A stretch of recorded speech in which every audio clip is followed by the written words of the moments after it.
going to wait a little bit, so I'm just going to flip it around. Whoosh, there we go.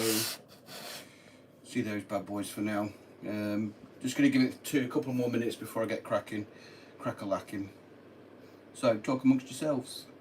Hey, Anson Random.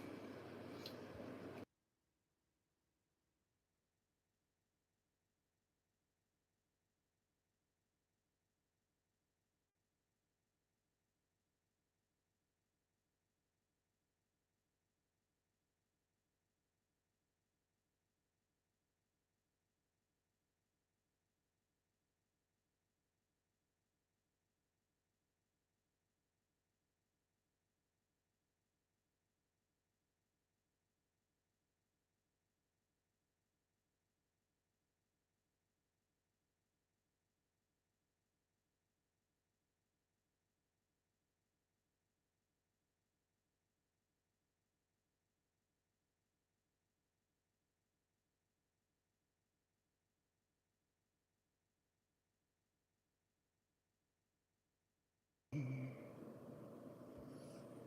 you guys hear me okay? I hope so. Oh, look at that. Banged my head picking up some bloody clothes off of my line.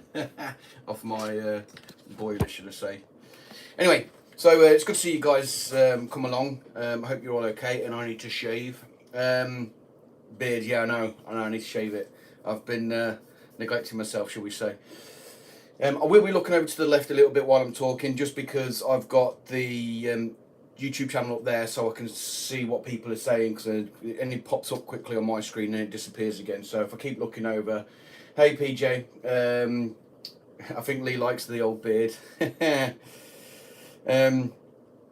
Oh, what was I going to say? Yeah, so if I'm looking over there, that's what I'm doing. Okay, so today is not overly formatted. I'm not intending to massively go around. And why the fudge has an advert popped up? Don't ask me what that's about. Sorry, guys. Gosh, what was I going to say? I've lost my point of view. Yeah, it's not going to be my normal live stream where I'm talking a lot and stuff like that. I will be talking, and things like that. But my if people really want to see some ants around my ant cave, by all means, I will be showing you guys that too. If you want to see it, just pop it in the comments, because I have got a big issue. Excuse me, I say a big issue. I've got an issue with my Iridomyrmex purpureus, or my meat ants. That is that it's got to the point now, hello B-Logic, it's got to the point now where I can't really clean them out, and I'll show you what I mean. I know some of you guys have already seen that. Here we go. So this is them at the moment. Now, if we look back there, that's just a trash pile. Now, having a look at that, what's on that? There's quite a lot of rubbish and stuff there, but a lot of it's the cork that's out of that nest. Is this a cork nest as well?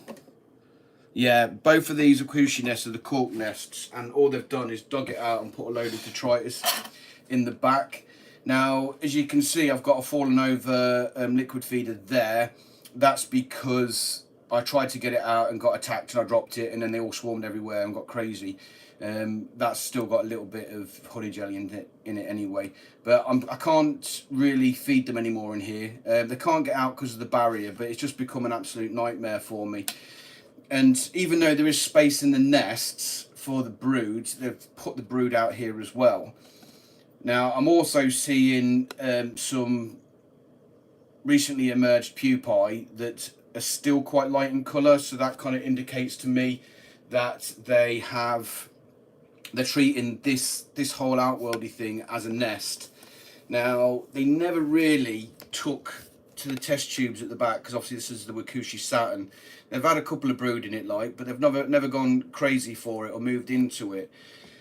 So I need to try and move these out today, and like I said, I've got in my last video of these, I've got no natural way of extending them, so I'm going to be moving them around and stuff like that. So yeah, it's going to be a pain today. I think there's going to be a lot of bitey going on with it. Now, what I have got, which I will be assembling today while I'm talking general rubbish, is I have, and I'm just putting it down now, an unused Wakushi S5 outworld, so I'm going to be putting that together today because clearly I need another outworld because this is too big. Yeah, they have grown a lot, haven't they? Yeah, bit bites. Yeah. So we'll be putting that together, but I looked through all of my disused nests and stuff like that, and I need quite a large one. Unfortunately, and I say unfortunately, the only nest that I've actually got spare, which is any size, is this old bad boy. Now, if you remember rightly, I had my Camponotus nicobarensis in that, and it is a Camponotus setup, but I'm going to be moving them into that just because if you look, there's a lot of space. What I have noticed as well is that my room's generally at 25 degrees, but these guys tend to hug the heat cable. So I've normally got the heat cable touching this corner and underneath there, and it's constantly on because it's heating my paresis up to about 30 degrees, give or take. So I need to get another heat cable, which I think I've got one cutting around somewhere. If not, I think I might have given it to Ewan not long after AntCon. But I'll have a look to see if I've got one spare for it anyway, because with that big outworld and nest setup, it's going to have to sit there because I've got nowhere else to put it. There's my Carabera. Hi Caraberas. Leaf cutters and some coke to keep them going. So that's the plan for today. If you guys have got any questions, if you've got anything you want to ask me, by all means, put, what is this? Nah, PJ's at it again. Hood put hands in with meat ants. That's not a hashtag we're going to be doing.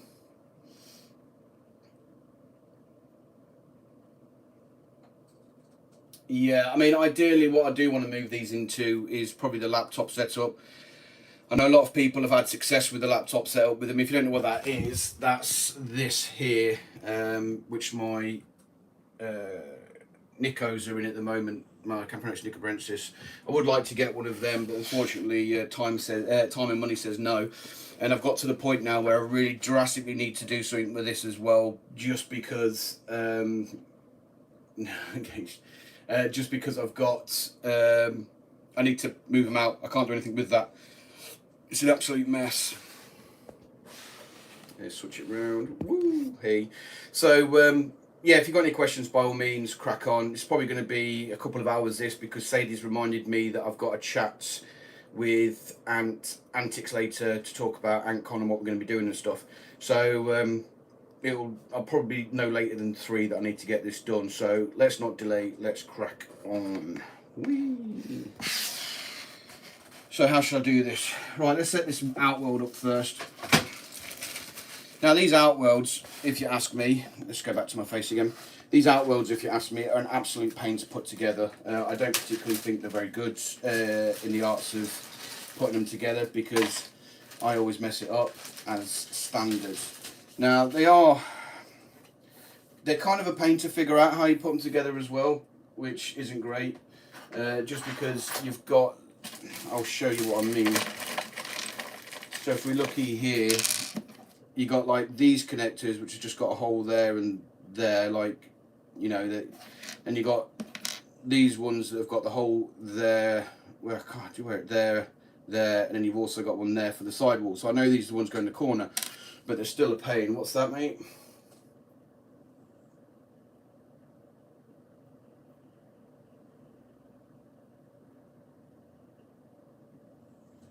Ah, beginners. I see what I mean. I didn't get that, Ed. Sorry, mate. I was wondering what Sadie was talking about there. Yeah, I mean, personally, and this is just me, a lot of people tend to go native first. I would. No, you're not doing this again. Again, PJ, no. A lot of people, when they go beginners, they go native. Now, I personally don't overly like doing that.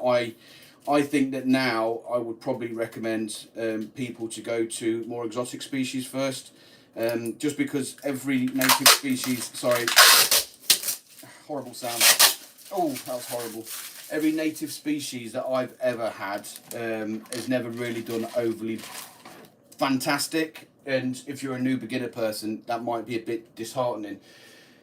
So I would recommend a nice, easy, exotic species that grows fairly steady, fairly robust.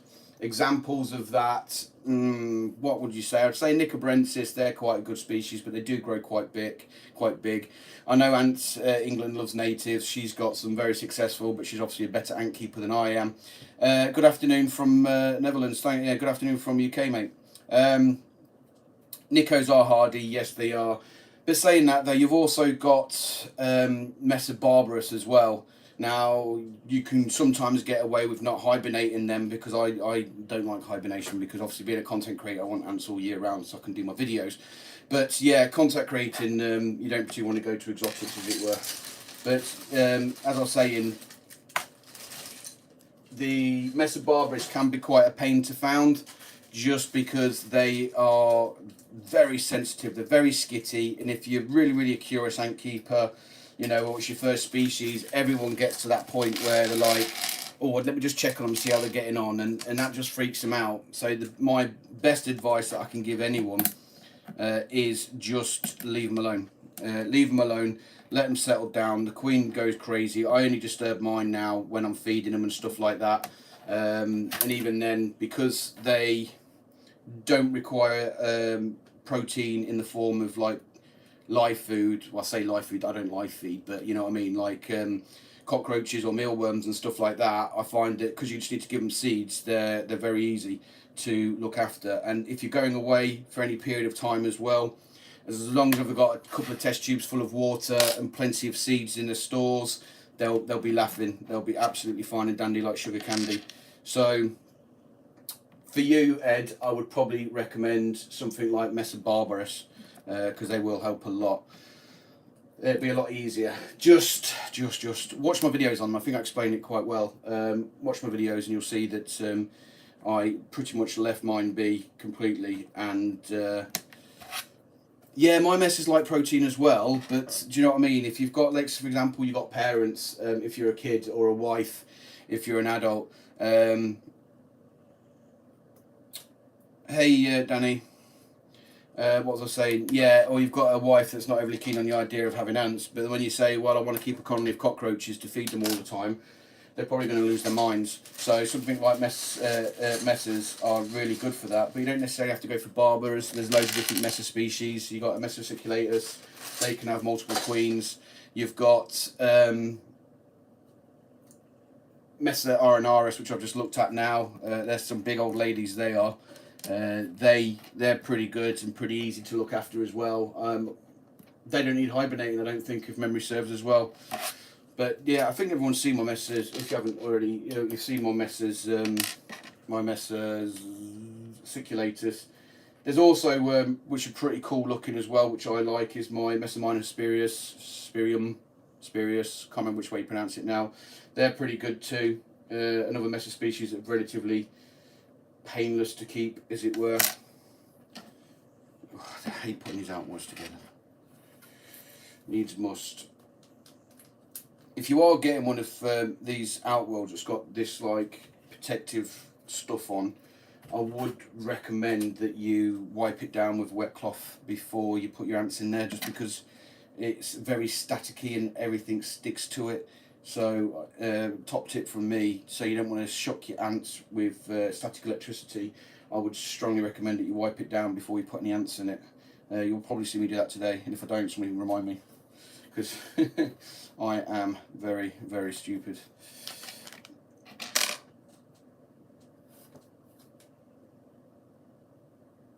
Yeah, you're right, PJ. Messes are very messy. I've never met a more messier ant. Now, obviously, it's not just the fact that they leave their discarded seed husks everywhere. I can deal with that. They've got this aversion with, what's it called, cotton wool, where they have this need to strip. I don't know how they do it, to be fair, but they literally pull it out into strings, and then they just leave it lying everywhere. And then they've got their skid box on acrylic too. Then they've got this their poop. Now their poop is very distinct, shall we say. It doesn't smell or anything, but they just have this tendency to poop all over the sides and leave like little trails everywhere. And if you leave it long enough, then they tend to stick stuff to it as well, and then you get this like this big thick, like it's like almost like seed cement of in the corners, which I think I've got that on one of my outworlds from my Mesobarbarus over there. I'll show you if you really want. Oh, you got Mesobarbarus as well, Baker? Yeah, Arenaris, sorry. I love the Arenaris. They're not overly the most interesting ants to watch in the world. They are pretty relaxed. I think the hunting habits, where they tend to hunt on their own a little bit, is hunt on their own, so they don't swarm food like you would find other ants do, which is always interesting to watch. No skid marks at the moment. I'll show you. This is what I mean. This is what I mean. Just look all over the shop. But then, like I said before, this is what I'm talking about when they like stick stuff to it as well, so it kind of forms a bit of a cement of rubbish there. It's quite the pain in the arse, to be fair. Yeah, it's quite the pain in the bum, to be fair, but like I said, it is what it is. Yeah, I mean, if you like me and you really like polymorphism as well, your Mesobarbarus is the way to go. Mesobarbarus, sorry, the way to go. They're so polymorphic. They've got like teeny tiny workers and they've got big workers. It's not to the extremes of your Carabera, for example. Yeah, well, with polymorphism, that is, it's not as extreme as Carabera, but it's still pretty extreme. And for a beginner ant, it's really ideal if that kind of stuff interests you. Now, cleaning it, if it's moulded like cement like it is with the outworld I've just shown you, then there's only really one way to go about it. You have to chisel it off and then wet it, soak it in fact, to make it soft, and then I get the cotton wool on it and clean it off. But if it's just the poop like I showed you on the Arenaris outworld, where it's just little streaks, all I do there is get some wet cotton wool, clean it off, wipe it off, and then get white cotton wool and go over the area just to dry it off. And that cleans it pretty good, to be fair. The reason why I've got it all cemented up on that other outworld of my Mesobarbarus is because, yet again, they needed a new outworld pretty bad, and I didn't get a chance to.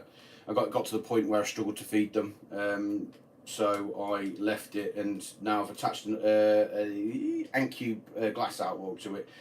You know, that one that all my, what's it called? All of my Solenopsis got out of. They're in that now, but they ain't got out of it yet, thank God. Solenopsis. I was actually just looking through my videos the other day when I was talking this morning when I was talking to PJ Ants, and they were really good content for my channel. I do kind of miss them a little bit, but you know, because they did get a lot of views for my channel and stuff like that, but never getting them again.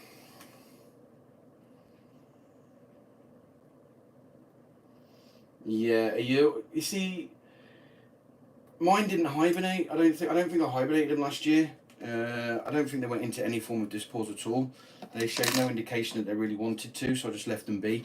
I mean, sometimes it's really obvious where an ant will block up its tunnel into the outworld as a bit of a target indication that they want to settle down to hibernate, but and the brood tends to stop developing or slow down development and stuff like that. But I didn't see any of that with them, so I didn't bother hibernating them.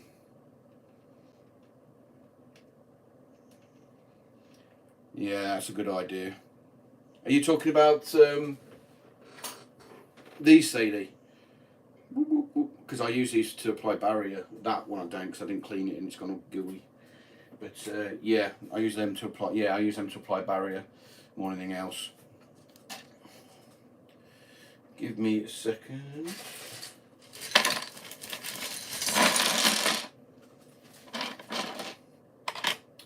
Where are we at? Here we are. Ah, crumbs. So what I'm doing at the moment is just sorting out the base. I'll show you my progress in a second. My Mesobarbarus don't hibernate. No. Like I said, you see, Mesobarbarus, they've got a wide ranging area. Now, they are into Europe, but they're also into like North Africa and stuff like that.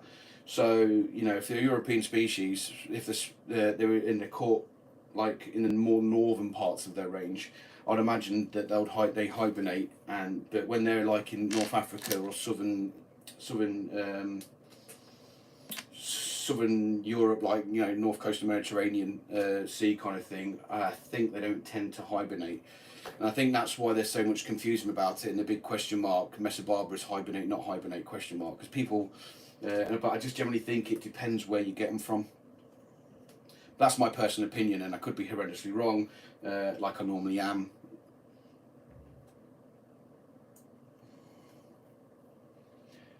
Yeah, it's not a bad idea to use it as a mini mop.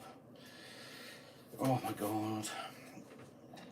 I mean, I get why Sid doesn't ship these, Sid being Wakushi doesn't ship these already assembled, because it'll cost a fortune, because they're quite big. And I keep looking at myself rather than looking at the camera. Does that mean I'm vain? Probably. But saying that, I do look rough today, and I've got a big bump on my noggin where I headbutted the bloody storage boiler thing when I was putting clothes up.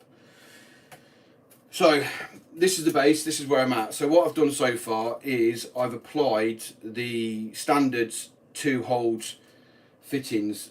Oh, I've missed one. Okay, I need to do that again. All along this way and all along that way, so I know that I've got them done. Now these are where the corner ones or where the 3-pin ones go, but I'll do them in a second. But I just missed one of these off. I actually fully assembled one once. Who's that? Hagrid.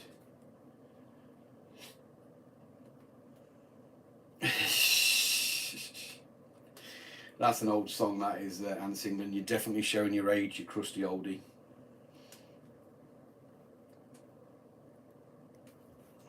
Right.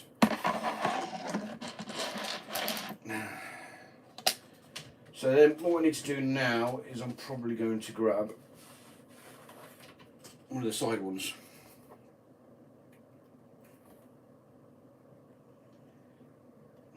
If I can take this off. Sorry guys, it's going to be awful this. So, I feel the static on my greying hairs. And that's what I mean about why you need to wipe these down, because otherwise you could shock your ants, which isn't cool. You should probably be able to pay extra for shopping. Yeah, but you're going to pay extra to get it put together, but I think the biggest boo-boo is going to be the cost of shipping. Because I don't think that is going to be cricket, as it were. Oh, crumbs. Let's stick this on then, shall we? Right. So, hi Auntie, just so you know, this is what I'm doing here. I'm going to put this like that. I'm going to put the screws in, because it's a lot easier for me to figure out how the corner ones go. Just checking out my manly body. See, vain again, isn't it? So, ooh, just a bit of glare from the light there, and the light. I can't adjust it now, I'm busy doing something. Just bear with me. That peeling feeling. I like it. The only problem with this, doing it like this, like I'm doing it, is you kind of put a bit too much strain on the connectors. The connectors aren't the strongest in the world either. Yeah, I've had some fail on me and crack and stuff as well, which isn't cool. A bit like Ant Holifer did when he had that mass escape of messes from his. There we go. I've not got light going down my face now. Mass from his high-tech ant setup kind of thing. But I think high-tech ants now glues his outworlds, so his do ship already assembled. But I'll be interested to see how much he's looking for that as well. I bet that ain't cheap at all. So if you guys want to see while I'm doing this as well, to break up the boring watching me screw things, if you guys. Yeah, well, I was actually talking about my 3D printing antics, Craig, a bit before this live stream, because I was talking to Ants England, and I did, you're right, was designing a 3D printing in a nest. But the thing with that is I reviewed my own nest, and in the review, I was pretty brutal about it, to be honest, because, you know, I've got a reputation. I haven't done any product reviews for a long time, to be fair. I tend to just incorporate them into the videos that I'm doing about whatever I'm moving into,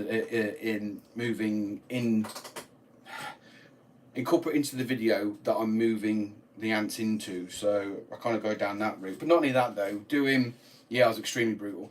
But the problem with that is as well, when you do these product reviews, it's all well and good doing it at the time, you know, it looks good, it doesn't look good, you know, this and that. But the truth is, until you actually put your ants in it and actually start using it for any period of time, you don't actually know if it's any good. Like my Venus nests, for example, when I reviewed them, I thought they were too big for what they were meant for, but in fact, I actually quite like the Venus nests now. I don't particularly like the Saturn nests, to be honest with you. Controversial, I know. Ants England is going to lose her shit. Ants England is going to lose her mind with me saying that, because she absolutely loves the Saturn nests. But yeah, I've not really had overwhelming success with them. I know, here she goes. Overwhelming success with them at all, to be honest. Yeah, see, Antimatters thinks they're good. Everyone thinks they're good. Controversial, I know. People are going to think I'm obviously talking rubbish, but that's... How the hell did... This is what I mean about these corner bits. So, I wonder if I can get it so you can see where I'm at. No. Maybe if I flip the camera around, that'll be easier. There we go. See, this is what I mean. You've got the corner bit there. And if you look, that's got a bit of damage to it as well. Let's pick another one. Here we go. Corner bit there. What's this? Mesobrasa taking minimum breaks. It's not a real hibernation, but periods of slowing down. Yeah, I know they go into slight dispause, don't they? But yeah, so must go that way then. So then this is so confusing. Yeah, that makes sense. Cool. I was just testing it out. That makes sense now. Right, I think I've got this. Whee! Yeah, I think I've got this. I think I've figured it out. But like I said, it's a bit of a trial by error with this, to be honest. Have I missed any comments, by the way? Haven't used a Saturn yet, but like the test tube based, yeah. We see, because I've obviously, with the Saturns, what did I move into there first? It didn't do very well. I moved something into it. My former Confuscas I moved in there, and they didn't do well at all. But then again, that isn't necessarily the product itself, because they have not laid any brood at all this season, and I'll be surprised if they make it through hibernation. The Fuscas that are. So, bad judgment maybe, bad call with the ants that I put in the Saturn, possibly. But then I put my Mesa Arenaris in there. They were originally in the Venus nest originally. Then I just moved the test tubes over to the large Saturn nest, I think that is. And they're doing fine in there, to be fair. They've got a decent pile of brood. I'm looking at them. In fact, I'll show you them. Let me finish screwing this. I'll show you what I'm talking about.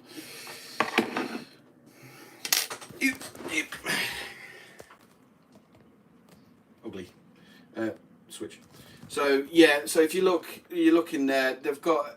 crap quality, I know. But they've got a decent pile of brood there. They've got a nice store there, and they've got some water.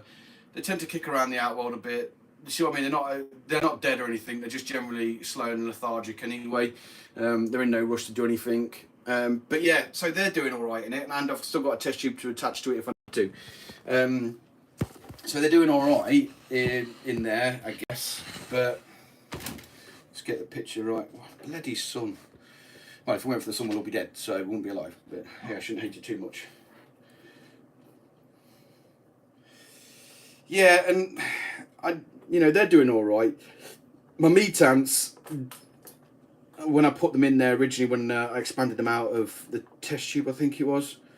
They haven't really wowed me in there. They didn't seem to didn't really that interest in it. Most of the brood was in the outworld itself rather than actually in the test tubes, but equally they're still doing that now. I reckon they're really good for small species, because a lot of people that have had really good success with the Saturns have generally have got small ants in there. So maybe that's the thing. Maybe. Truth is, I don't know. But like I said, Sadie, antimatter, they rave about them. So sorry, got a good clip of my armpit there. I hope you enjoyed. They rave about them, so they must like them. Your messes have, yeah. Which messes have you got in them? Barbarous. So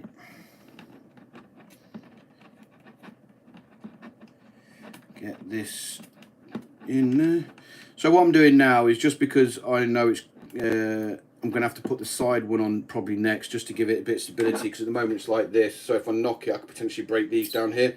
So I want to put on next is the side wall, so it's got a bit more support. That's what I'm going for anyway. But I'm just putting on the supports here, here, and here, just so they're ready to go. Missing out the corner ones again, because maybe because I'm stupid, because I'm thick. I'm too old for small species. To tell you the truth, Pan, I have got such a bitter taste in my mouth of small species at the moment, because everyone's telling me about getting Tetramorian bicaterat. Those really small ants that inbreed, that antimatter cells. Everyone keeps telling me to get them, but I've got, like I said, after my Solenopsis, I have got a real aversion to small bicaterat. Yeah, them anti.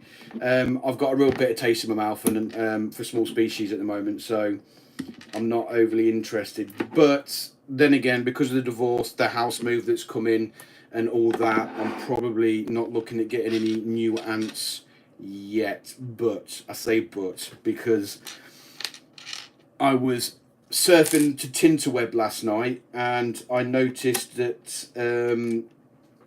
I think it's Antantics had honeypots in stock again.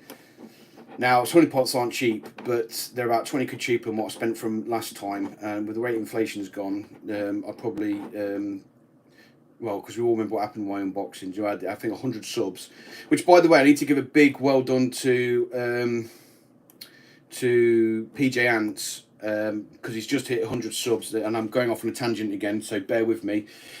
He's just got to 100 subs, which is brilliant, because I was looking back at my old videos to see when I had that 100 box that is related, actually. My video of 100 subs, unboxing my Dream Ants. They were the honeypots that I got, absolutely gorgeous, want the exact same species again. But I noticed as well that it took me about 3 months to get to 100 subs, and he smashed it in half that time. So a big well done to PJ Ants there, mate. I reckon you'll overtake me. You're such a likeable guy. Everyone loves you in the community, so your videos are going to boom. Where mine are not. So, yeah, long story short, because I went off on a digressed again, and Ants England, there you go. I digressed again. Looking to get some leaf cut ants. Not leaf cut, I've got them. Get some honeypot ants again. Now, I know that the success rate is pretty atrocious with them. There's not many people in the UK that have got a successful colony of them. I know that Antboy UK has got a successful colony, but I'm not sure what setup he's actually got them in, to be honest. I know my options is go all crazy and get the Tar Heels set up for them, because a lot of Americans, which they're native to, use Tar Heel for them, and they seem to do quite well. Yeah, I got them in a poor. Oh, have you? Which one did you use? I'm kind of curious for that one. But I did message Pete from Antboy UK to see if because he did have a setup that he was developing, or developed, one of the two, for his honeypot ants. So I'll show you them in a minute, Auntie, after I finish talking rubbish. Yeah, he did have a. That's right down the centre of my face. That's got to be off-putting for you guys. It's just helped. Not at all. It's not helped at all. Sorry.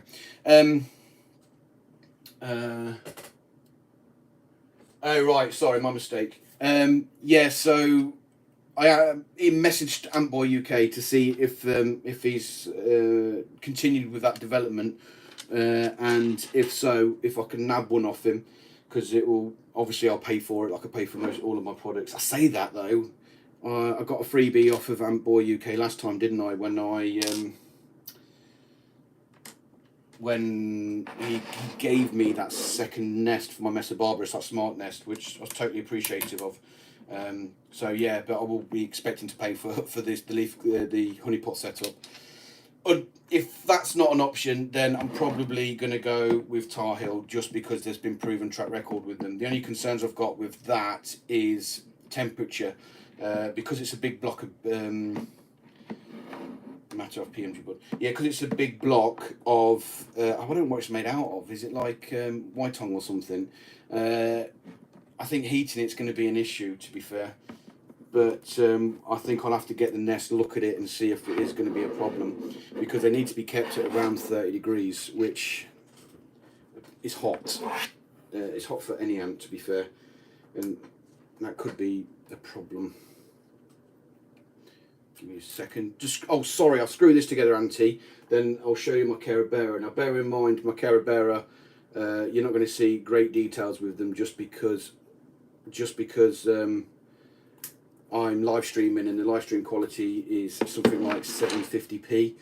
So getting some decent shots of it is going to be a pain. But there they are now. And if you look there, I fed them a roach. Fed them a roach, and it's gave birth and dropped the baby on the floor. That's what that is. Let me just take the covers off so you can have a look.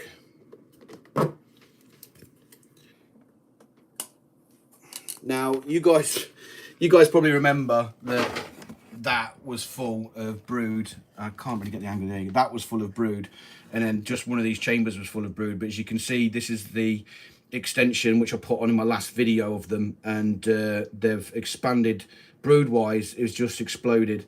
I actually, on Wakushi's live chat thing last night, I requested that he sent me my nest back, because if you remember rightly, my Solenopsis, I just love that trail. See that distinctive trail? This is what I love about it. It's just cool. So yeah, they're doing all right, Auntie. Auntie, to be fair, they're doing all right. You put this back, so you're not looking at my freaking manly arms. Have a look at some ants. There you go. Oh, did you guys see the video I put on Instagram as well of my Carabera? Here we go. Did you see that, my Carabera? Because I don't think it's the biggest super major yet, but it's like the second biggest super major. I've got one of them. If you haven't, check it out on Instagram, because it's so impressive. It's just strutting around the old nest, doing its badass huge mofo thing. Yeah, so they're doing really well, to be fair. They're doing good, which is cool. Oh, Ants England, not a photo. Thank you. That's Instagram pop up. The only thing with these is trying to peel it off. Such a pain.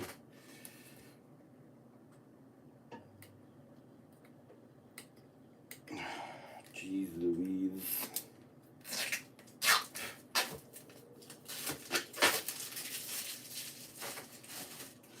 Right. My Insta's, it's just Ant's Hood, mate. I'm very inventive with names, as you can probably tell. Everything's just Ant's Hood. Everything. Alright. So now I've got this bit here. I need to put this on. So this is like the connector bit. I do really like these connectors, to be honest. I think they're really good. Because I think the cable sits quite snugly into it. So it's never easy. It's like everything's hard. Damn it. Ah, balls. How did I come up with the name Ant's Hood? Well, the name Hood is my gamer tag. Now, that goes back to the early noughties. Basically, I was playing in clan battles, and my old name on the game I used to play was No One Lives Forever But Me or something. And then back in the old days, when you had to put your gamer tag on your name, it was just far too long to get the clan tags on it, so I had to come up with something. Now, I've always had liked naval warships, and when I was looking around trying to think out of a name, I looked at the model of the HMS Hood that I had back in the day, and I was like, Hood, easy, short, good to remember. So since then, I've kept the gamer tag Hood, and it's probably about, how old am I? So it's probably about 20 years old, and I've kept the same one. So when it came to, oh geez Louise, fiddly, freaking pain in the arse. So yeah, so when I came to thinking of a name, I just used my gamer tag. That's pretty much how my name came about. My channel's the funniest how it came about. It was out of spite, to be fair, because Ants Canada did something that annoyed me, and I was on one of the websites with, I think I might have actually been on the Ants Canada Facebook group page thing, and I just said something was shite, and then somebody said, well, if you... No, it wasn't because I like wearing hoodies. This is such a pain. So basically somebody said to me, well, if you think you can do better, why don't you? And I was like, yeah, why don't I? It was the middle of COVID. There wasn't much else to do. So, this is irritating me. Yeah, it was the middle of COVID. There wasn't much else to do. So I was like, yeah, I'm going to start my own channel. And that's how it was. What was that? Batman and Vengeance, yeah. Right, I think I've got it now. This is what I mean, this is fiddly. So that's how my channel started, to be fair. It was out of spite. Just because I was whinging about Ants Canada, which I never do, ever.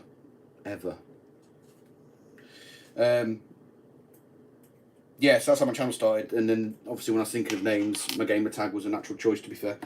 Because obviously Hood's not my real surname. And the reason why I don't tell anybody my real name, because Kim's not my real name either, is because of my work, and nobody knows what I do for work. So it's a super mystery. A mystery of the Antoon world. Yeah, I think the thing, I haven't got a problem with Ants Canada. I've got in the arts of his videos and being a content creator, because I guess some people will be like, oh, you're just jealous. Yeah, maybe I am. He's got 40 million subs and I've got like just shy of 1,700. Of course I'm going to be jealous, because he can make a living out of it where he never needs to worry about work ever again, because he makes about, can't remember exactly, but you're looking in the range of 150k a year just from his channel. So yeah, I'm jealous.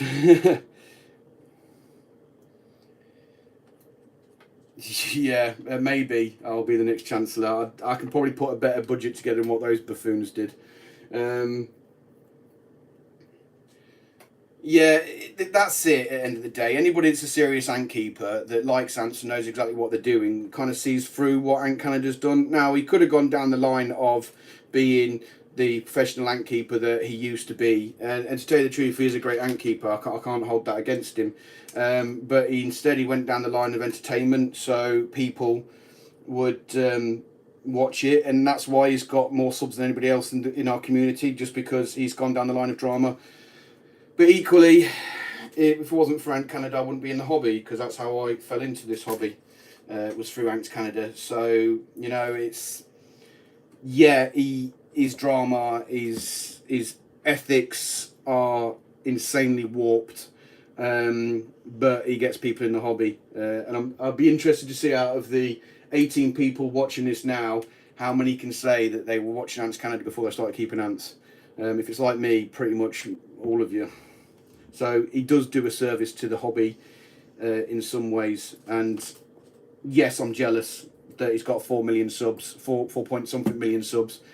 He built a massive condo out of the money he gets from the channel and all the other bits he does on the side. So yeah, I'm jealous. I'll be the first to admit it. What was that? He should be honest that he was starting a war and letting them fight to the death when tried to expect us to believe he didn't know it would happen. Exactly, mate.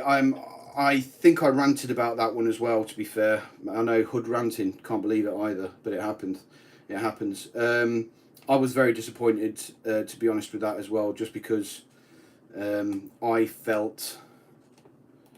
He said that he didn't realise it would happen. I'm not being funny, mate. I was watching it and I knew exactly what was going to happen. You've got a load of test tube Connollys that haven't overly been fed. They've got broods, they've got workers, and they're protein hungry. And you're then going to stick them all in a... This is what really pissed me off. He sticks them all in an outworld. He then only puts sugar stuff down. So, yes, they're going to get the carbs. And they will meet when they get the carbs, but he put no protein down at all. So these protein starved ants have got no choice but to go looking for protein, and the only other protein there is all the other Connollys that are there.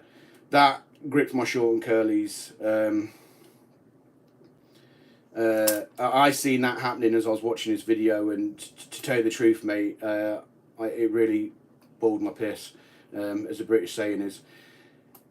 So... Yeah, it was intentional, and it's the same with light camera ants as well. Light camera ants is making more money than what Ants Canada is, I believe, with the shorts that he does constantly on TikTok and YouTube and stuff. He's making a killing as well, and his ethics are all warped as well. But then somebody like me who does this channel to complement my hobby, I don't do anything that will harm my ants. I mean, I think some people pointed out how upset I was on my live stream, where after I assessed the carnage that my Solenopsis did, I proper started to well up. I mean, I'm pretty manly man. I'm not a crier or anything like that. I don't cry over films or anything, but because I care about my ants so much, when some of them died due to my mistake of not having a proper sealed outworld for my Solenopsis, it upset me. And doing anything like that to my ants, like putting them in a arena like that and watching them fight, would upset me. So, manly man. So, when I see Ants Canada doing something like that, I think it's just messed up. And I think that's why I took such an aversion to it and got upset about it. See Nordic, what is the best way to do it? What did Nordic Ants do then? Because I don't watch his...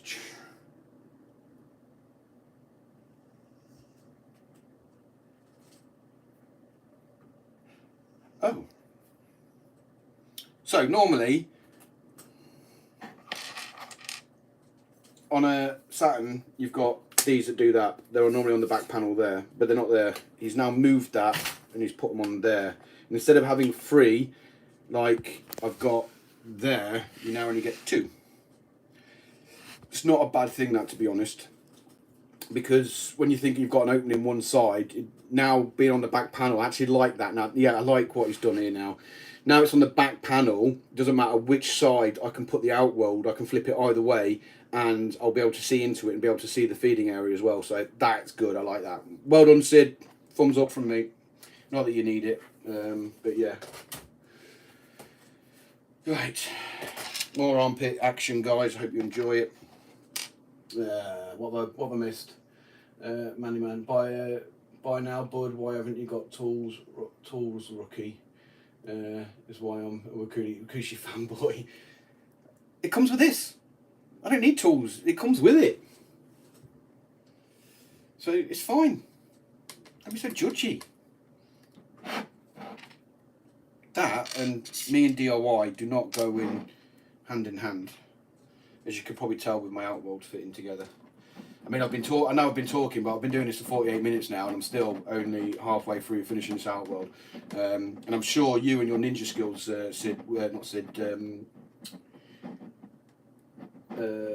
PJ, would have it done by now. I like... yeah, you're talking about that one there. If you want to see... I know it's off topic, but it just breaks up me doing this. So I've got that. I drilled over 3,500 holes in that with a 0.2mm drill bit to light that up. Unfortunately, the batteries are dead, but all lights up so you can see all the windows. That was just a kit that I got for Christmas and put it together. My Saturn V I've never finished, but I can take all these sections apart and you can see all the thrusters for each section. And you can also lay it down and have it separated out so you can see all the details of the thrusters and stuff. But I haven't got the space in this house, but I might look at doing that as well. Drew about 3,000 holes in that. This all lights up as well. Yeah, everyone loves a bit of Empire. These light up too. I don't think they're plugged in. No, it's not plugged in. That's the Battlestar. That's Battlestar Galactica and that's Battlestar Pegasus. Really cool. You can see down into the launch bays and see all the way down there with ribbon and stuff. So I've got the XH and that's obviously another model. I've got some other models cutting around elsewhere, but I haven't. Mordicants, yeah. Crumbs, what was I saying? Yeah, I've got the models elsewhere, but they're not here. I will do, mate. I'll plug them in and so you can see them all lit up. The Deep Space Nine one, that's done by a 9-volt battery, and I've not got a battery for it, so that won't be lighting up anytime soon. Because I turned it on and forgot to turn it off, probably in a standard hood junkie method way thing. Right. So which way's up are these? So that's like that then. Okay, right, I've got this. In fact, it doesn't really matter. But I did put this upside down on one of my outworlds as well. I need to put arrows on it. Helped me immensely. Now, what have you guys seen my videos from this morning that I posted? What do you think to the S5 that's been adapted for leaf cutters? I really appreciate it. I think it's pretty good, to be fair.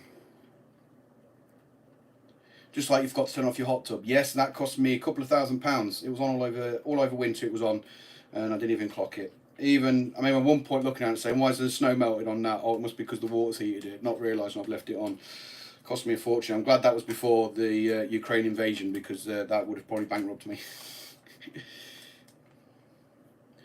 Yeah, I genuinely thought they were dead, and it was getting to the point where I was contemplating breaking apart what was left of the fungus to see if the queen was still there. But then, luckily, the fungus was so small she couldn't actually hide in the fungus anymore.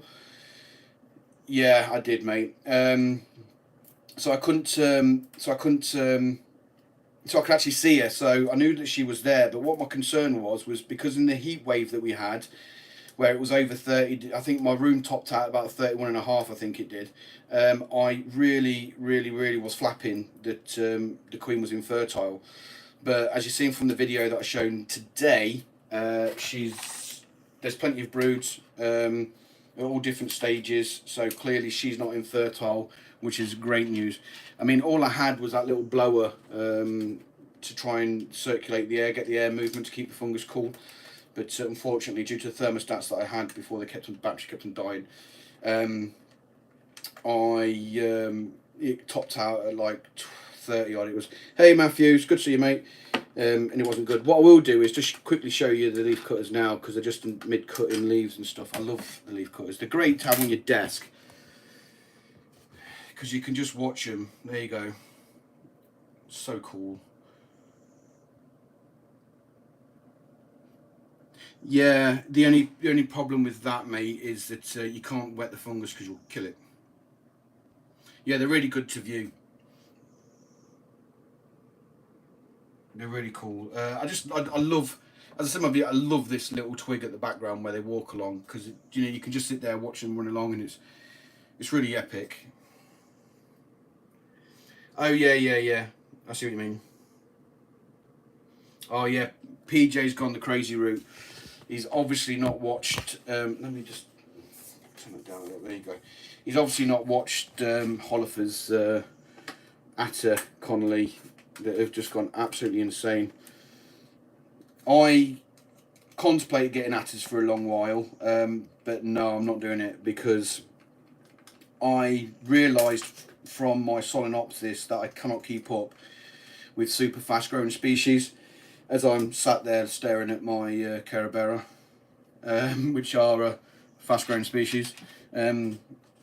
the Carabera are going to be my next nemesis, I think, due to the size of the small workers, due to their growth rate. They're going to be pretty horrendous to keep once they get to that stage. Now, at the moment, they're quite happily contained, and they're not overly testing the boundaries or anything like that. But once they start testing the boundaries, especially when they've got food, because they sometimes do that if they're hungry, what ants will do is if the outworld nest is more than enough for them, what they'll do is they'll start indicating that they want food, because they'll be testing boundaries, trying to get out to look for it. So, yeah, as long as they're fed, you should be able to keep an eye on that. Now, which way is the white whale? I think that's the white whale. Right, let's test this. I can't test it because they're all being used. Ah, well, it's not going to be no help. Here we go. Right, is this the right way up? Yeah, that's the right way up. Otherwise it would be upside down. Got to test it, because I did that before. Put one upside down. I couldn't use it really.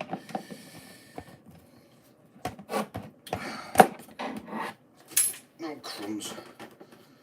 I'm just no good at this. I mean, give me a model, I'll make it, and you know, I'll drill loads of holes in it to light it up with fibre optics, because I'm a geek. I am a geek. I do a lot of active stuff with mountain biking, wakeboarding when I get the opportunity to, skiing when it's season. Can't wait for my ski holiday start next year. I do a lot of active stuff. Obviously, I like the army side of life as well. No. Oh. This is what I'm talking about. So, I figured it out which way was the right way with these guys, but then I didn't figure out that you've got the holes for the base there, and then you've got the holes for the roof, which don't have as much support. So I've now connected this up here, and now I've realised that this is upside down. And what that means is that these are now going to be upside down. So I have to take these off now, flip them around, and then put it all back together again. I wish I noticed that before. But this is what I mean. There's no instructions for these things. You just have to make it up as you go along and hope for the best. I mean, I kind of get why he doesn't print instructions, but surely it ain't going to be that difficult. But he never sends it. It only needs to be an A4 sheet of paper and a bit of printing. I'm sure he knows better than I on that anyway, because he's the guy that does it all. But it's just one of those things I've always wondered, because they're not... If you're a young whippersnapper, or even if you're like me, you look at it and you think, how the hell am I supposed to put this together? I know, Sadie. I should know by now, but I've got no excuse. Yeah. Was the mercury nest that nest that had a test tube attached underneath it and stuff?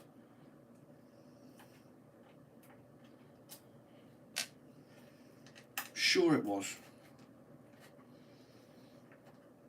Yeah, I thought so. Is it any good?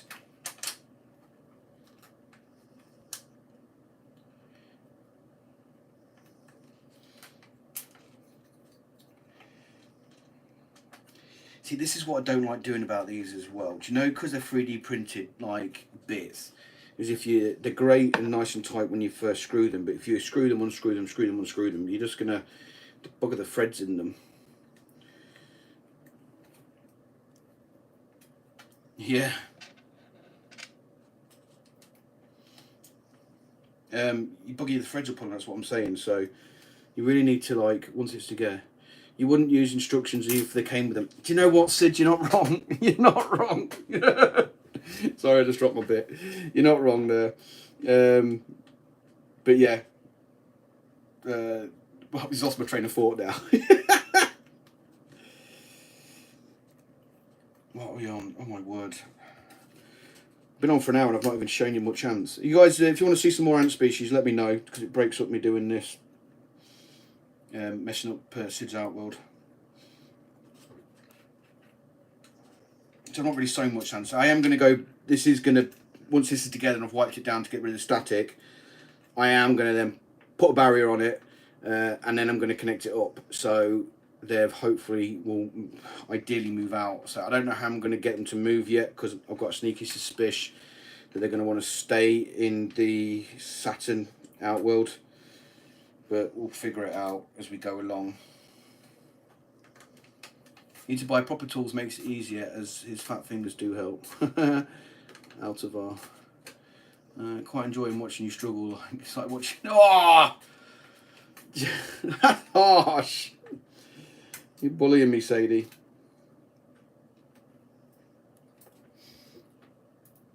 Lord Sid. When anyone mentions Sid, I just think of Sid the Sloth off of Ice Age.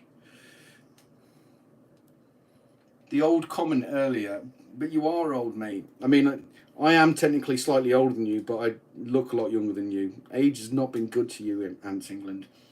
Time has not been good. You've been ravaged by it.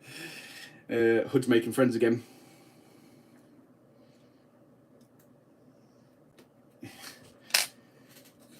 I'm not way older.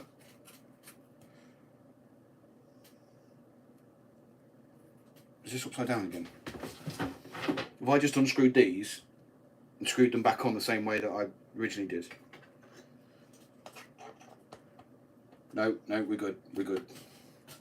That would be something that I would do, to be fair, because I'm not stupid. Right, now all the holes line up. Yes. Cooking on gas. I was just saying earlier, Sid, if you're still about, what are you like, 45, 46? You have made an enemy today. I think it's a good idea that you've put these feeding platforms on the gable end of the outworld now. So it doesn't matter which way you stack it, you'll still be able to get good at views inside the outworld. I'll give you that. It was a good shout, that. I mean, I only noticed it was an issue the other day as well, when my Carabera outworld set up thingy majiggy. I can't believe it's taken me an hour and I've only got this far. Defo 49. You guys are supposed to be nice to me. And then you're going to tell me I'm like freaking 45, 46. Ants England, you're 38, mate. You're like a year and a half away from 40. How do you feel about that? I bet you feel bad. It still doesn't give you any excuse for those, I feel young for the first time in ages. Hey, 80s baby. Yeah, but you see, you may be like 37, but you try and pull off those crazy fluffy slip-ons, which you'd expect like a 7-year-old to come running around in thinking they're cool, like a bit of glitter as well, you know, but they're not, mate. They're not cool at all. Just saying, those damn fluffy slip-ons. Those fire ants have aged you, Hood. They definitely have aged me. But they're not my problem now. You probably, next time you see Sid at AntCon, he'll probably be bald, where he's pulled his hair out trying to deal with those damn Solenopsis. Now, at the moment, he said he's had no escapes from them on his chat last night. But you will, mate. Don't you worry, you will. I don't think he's here, actually, because he's not replied to any comments yet. I have nearly 18 years old, so he can do...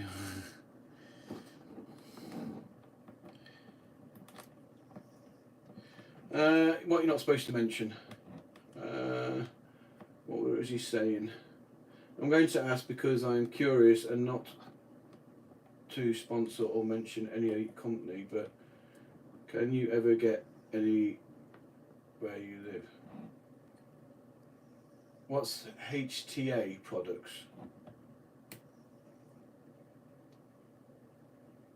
Am I just being stupid here? I don't know what HTA products are.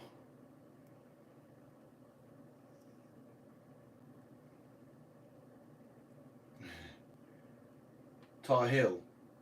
Yeah, oh, right, yeah. No, you can mention other... No, it's Tar Hill ants he's talking about. You can get Tar Heel stuff, but you have to order it from the American website and obviously import it from America. Now, as those of you that have ever ordered from Ants Canada know full well that customs absolutely annihilate you because Ants Canada's products aren't cheap at source. God damn it! Oh no! Have I done this wrong? No, it's not. Canada products aren't cheap at source, but it's just the shipping and exporting just hardly makes it worth it. And now that the pound's so weak against the American dollar, it's even less worth it.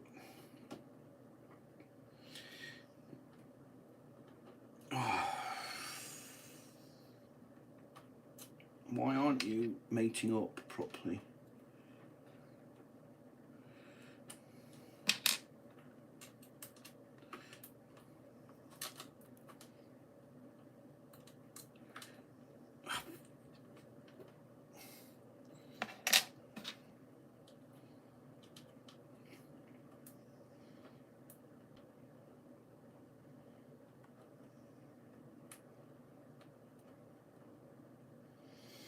I don't understand why they're not either. Bearing in mind he permanently lives in the Philippines now, but he's still dealing with this American company that produces it. Even though he's Ants Canada, they're producing ships from America, so go fish. I guess he just didn't think of local businesses. But yeah, like I was alluding to earlier, I wouldn't mind trying the Tar Heel setup if I get some. If I actually get some honeypot ants, I think the Tar Heel setup's probably the way to go. I am kind of curious to see if Antboy is doing his honeypot setup still. If he is, I might give that a whirl. But yeah, we'll have to wait and see on that.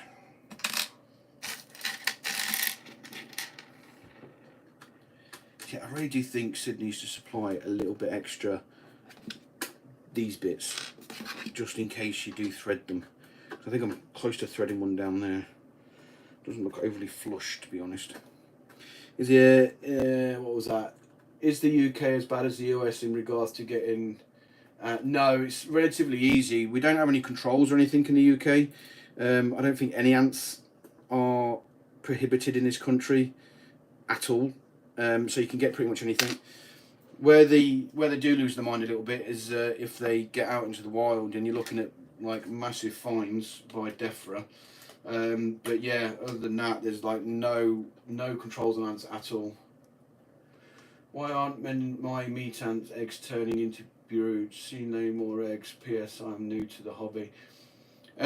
Okay, what temperature are you keeping them at? Is probably the biggest thing, because the biggest thing that's going to stop the brood development, providing you're providing enough protein, is going to be heat. So let's know what the heat is and what you're keeping them at. Then we'll go from there. To be fair, mine like it quite hot. To be fair, quite warm. Wrong one. Right one. Oz. Huh? Hard to port from Oz. Yeah. Yeah, it's like I said, it's the cost is a fortune. And bear in mind, last time I ordered from Ants Canada, the exchange rate was about, I think it was 130 cents to a pound. So it made it kind of like, okay, then customs stung me. What was that?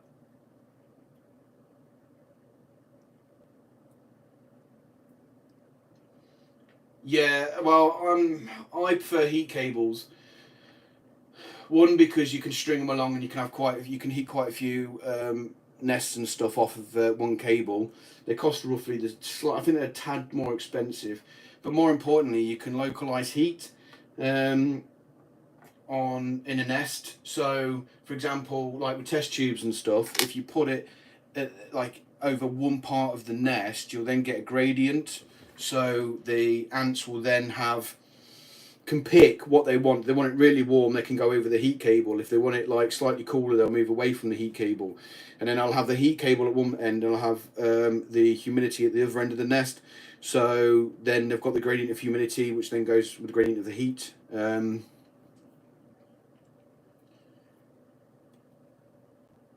Yeah, I've never used heat I've never used UT heat lamps ever, so I am completely hugely inexperienced with that one. So I'll leave that with you. But as far as I was concerned, Carabera, if you ask me, mate, if you ask me, I think heat cable's better because like the heat lamps were probably pretty good at the outworld, keeping out a nice warm temperature, but you won't get any kind of heat gradient in the nest by the lamp. So I would suggest a heat cable stroke heat mat. Yeah, they do work great for the reasons heat cables do work really great for the reasons I just explained. I'd started off with heat mats, but I much prefer cables. Much prefer them. And because you can get them quite long as well, you can heat like multiple setups off it as well. So rather than having like several different heat mats, you've just got one cable, which means less plug space as well. So by that logic, it probably means you're saving energy as well. I don't know why you're not brave enough for Carabera answering these, because yeah, but you just can't. They're just not as. Oh crumbs! I've missed a corner bit. They're just not as robust as cables. That's just my opinion. You know, we're all entitled to them at the end of the day. Well, you say that, but people still get arsey. Oh right, okay. It's just a matter of preference. I can tell you what I prefer. You can tell me what you prefer. But end of the day, nobody's right or wrong. It's just what you prefer. What works for you at the end of the day. If it works, why? If it ain't broke, don't fix it. Job, isn't it? I swear the quality of this goes down the longer you do a live stream for. Yeah. I mean, if you've got a terrarium, then those heat lamps is the way to go.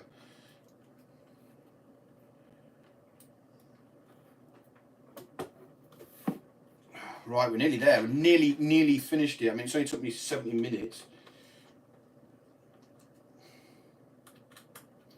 But again, I've been distracted talking rubbish to you guys, so I hope you don't mind. I'm just chatting away.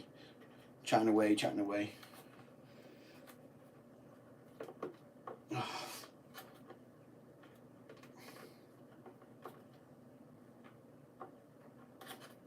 Just get in.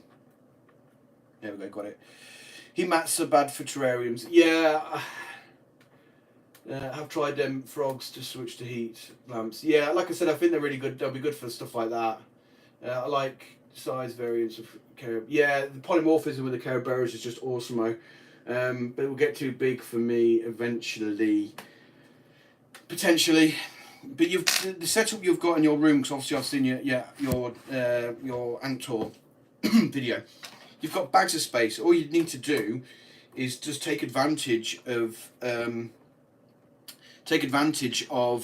tubing and use the tubing to make them roam.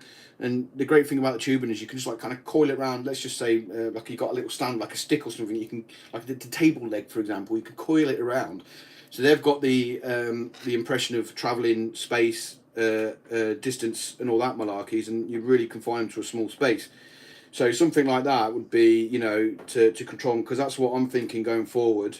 Is I'm just gonna have tubes going all around my room with different ants in, so I can see them, so they can travel around and stuff. That was the kind of plan I was working with my Solenopsis, but obviously with the Solenopsis they managed to get out of what I did for them, but that was the idea for them going forward. It obviously didn't work, they got out, and there's no way with me being away for 2 weeks would my my ex-partner now be happy with that.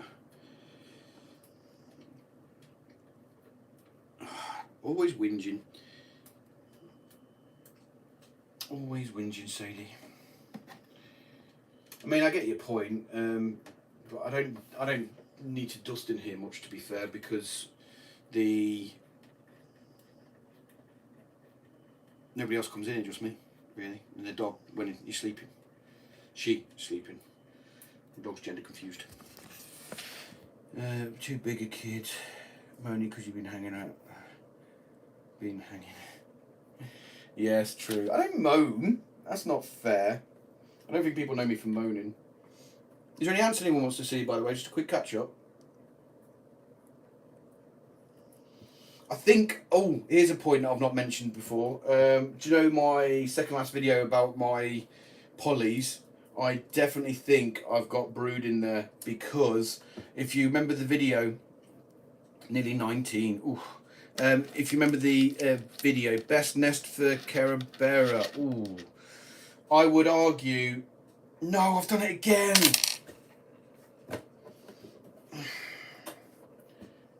Base. Top. Holes don't line up.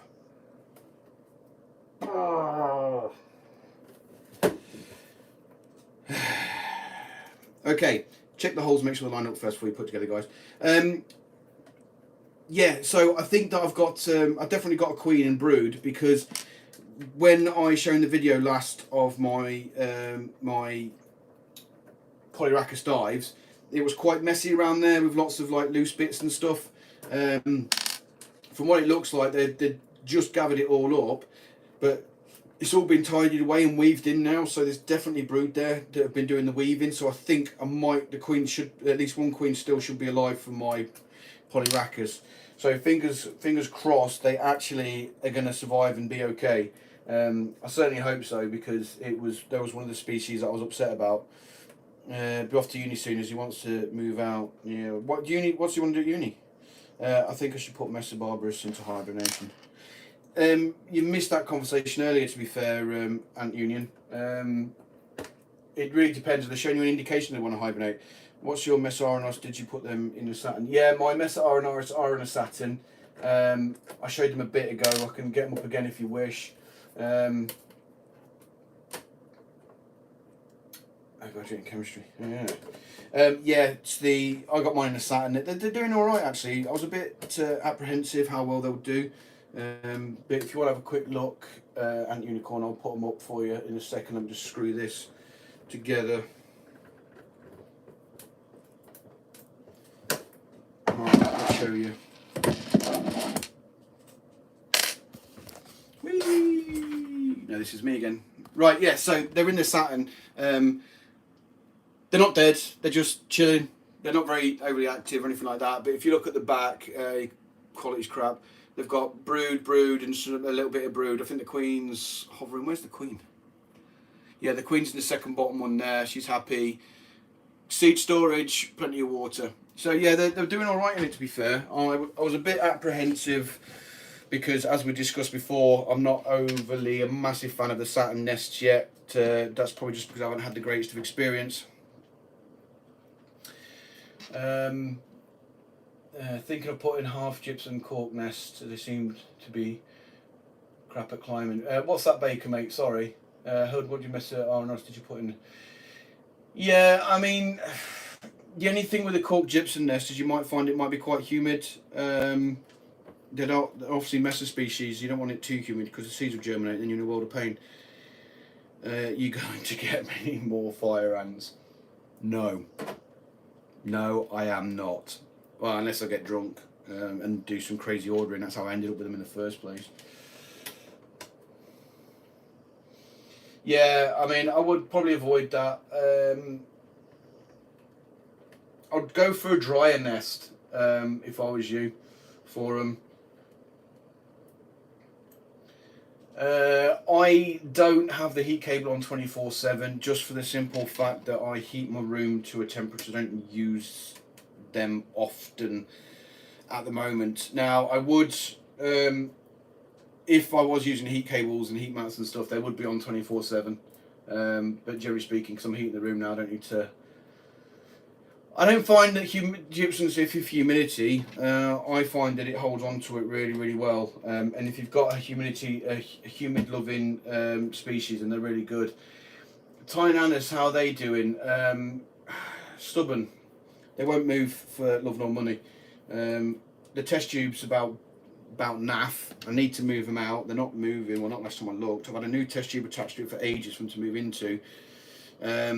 But they're still stuck where they are. Do you want me to show you them so you can have a look what I mean? Give me a second. Let's put that there for now. Yeah.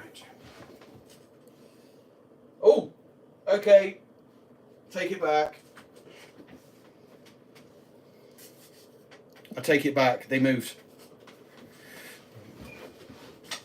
We don't talk about that, how much it cost me to heat this room. Right, they were in this test tube, and as you can see, it's dry as a bone. Now, what I did was I dropped a couple of workers into this test tube last time I got them out, and then so they could see the humidity. Now, what they've obviously done in that meantime is like, actually, it's much nicer in here than it is here, so let's move. So let's have a look, shall we?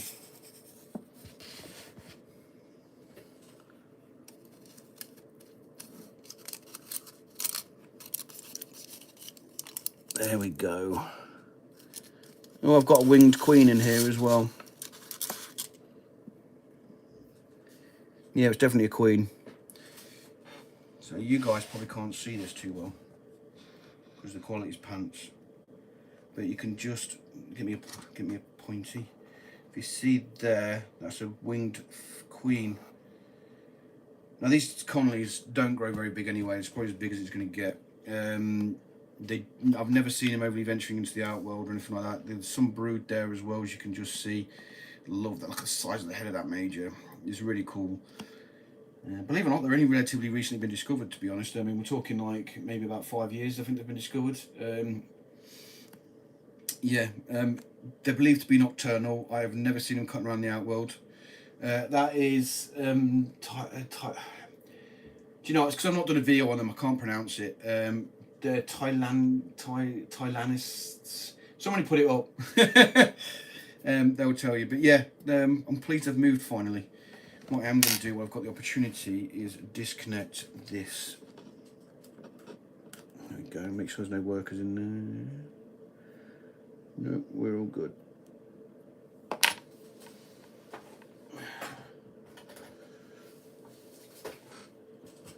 Happy days. Boop. And we're all sealed off.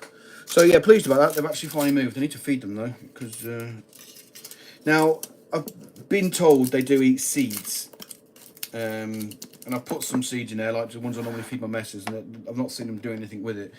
Apparently they like fig seeds. Yeah, something like that. Apparently they like fig seeds, but I haven't got any fig seeds, so never mind.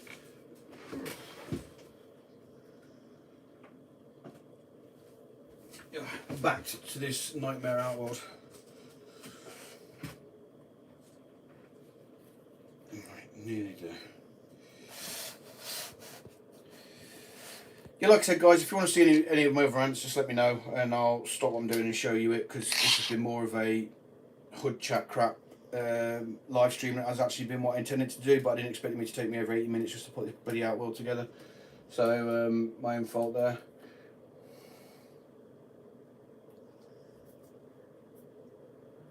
Yeah, well, that's what I'm talking about, mate. This is why I'm building this Saturn 5, S5, sorry, outworld, so I can then put them together.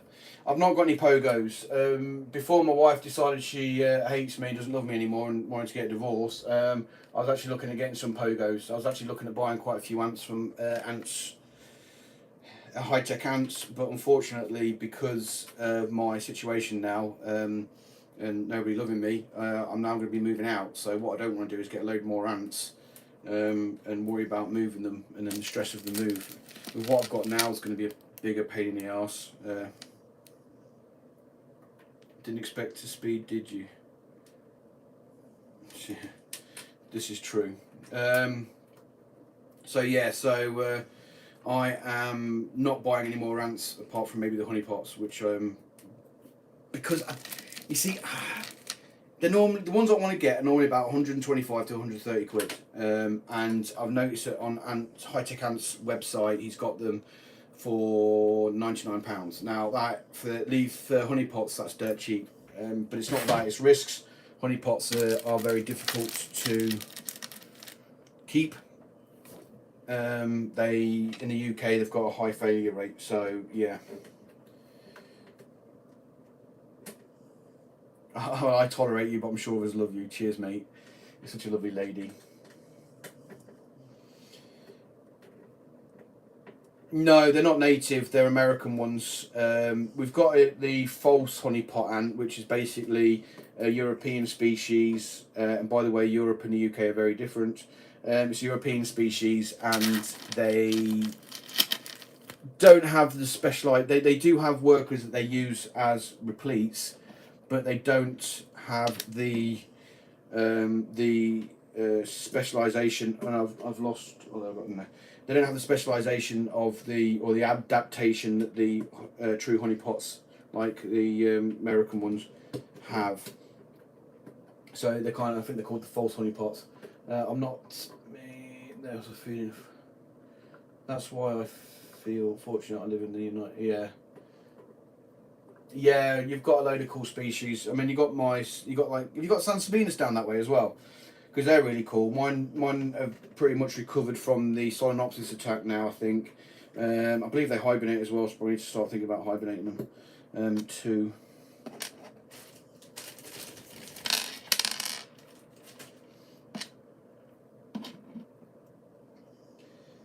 Yeah, they're really cool. I love the queen. The colours on the Sansabenas queen is just brilliant. Do you want me to show you how she's getting on? Let me just screw this in. Almost there, guys. Almost done.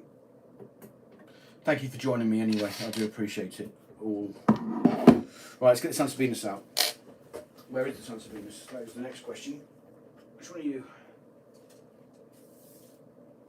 Oh, there she is.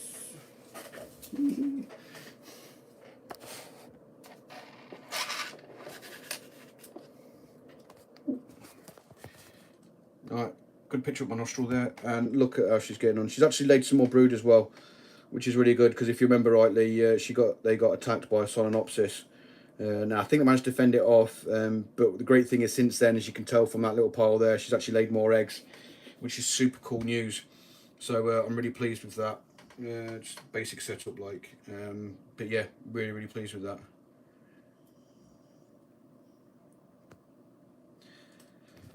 Sad news about my feds though. I noticed when I was talking to PJ Ants that, give me a second, I'm just going to put the Sansabenas back. Ew.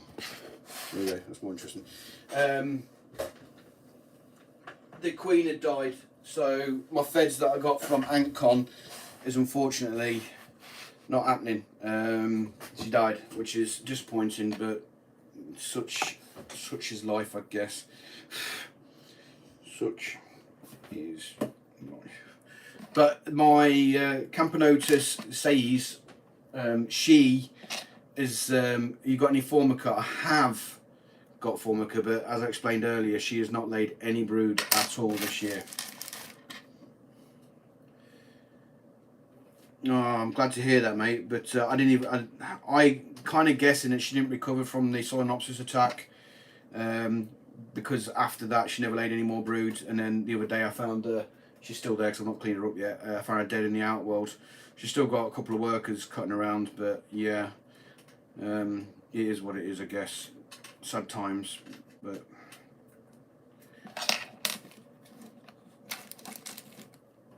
Whee! Almost there with this bloody outworld.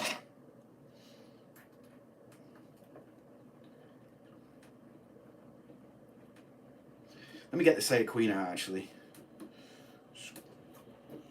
Because if you remember rightly, she had a load of workers. I think she. Yeah, she was. I think she lost about half the workers and the brood and stuff. But she held the fort though. Where is she? She might be here. Now for a Camponotus species, this is another fast growing species as well.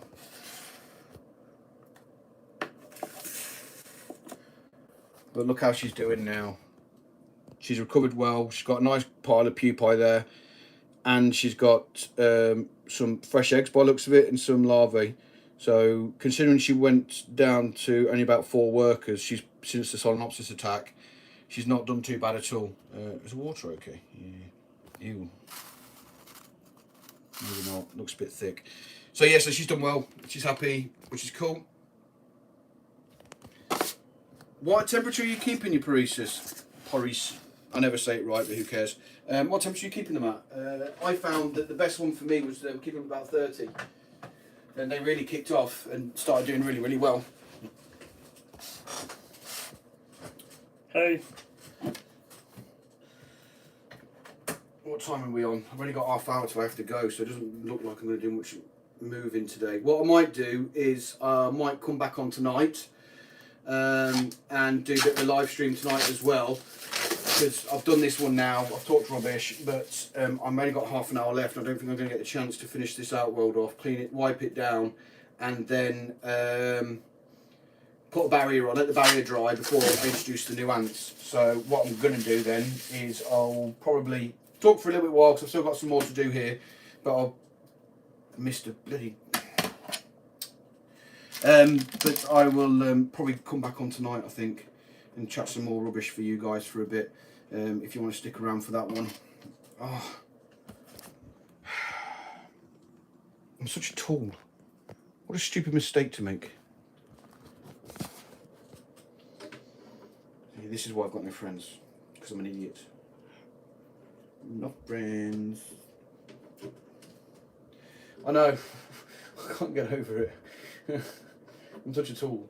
I also need to move my Paresis as well, to be fair, because their outworld's far too small for them. I need to kind of expand them. It's probably a good thing that I'm moving house, to be fair, so I can have a more space to expand into. Because my now ex-wife was not having none of it with me expanding my ant cave anymore. But she can shove off because she doesn't control me anymore.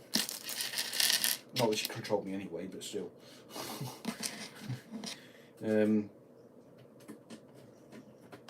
But it'll be my house, I'll do what I want with it. That's the main thing. Nearly there, got the roof on now. Need to wipe. This has took me the best part of an hour and a half to do. I can't believe it. I suck this bad. Freedom, yeah. Freedom. But if I could turn back time and change it, I would. But such is life, isn't it?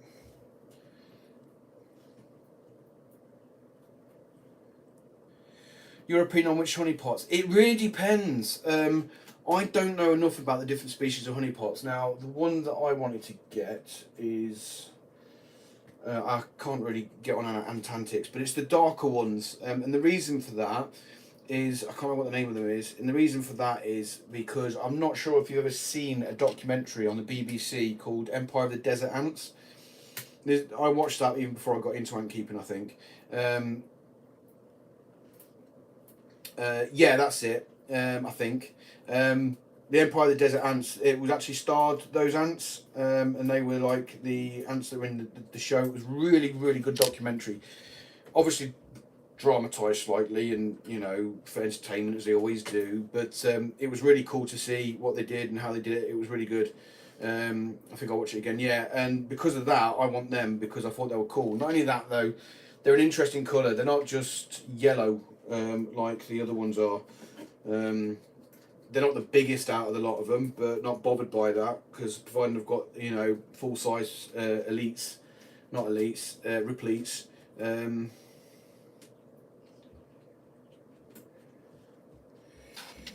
What do you want to get?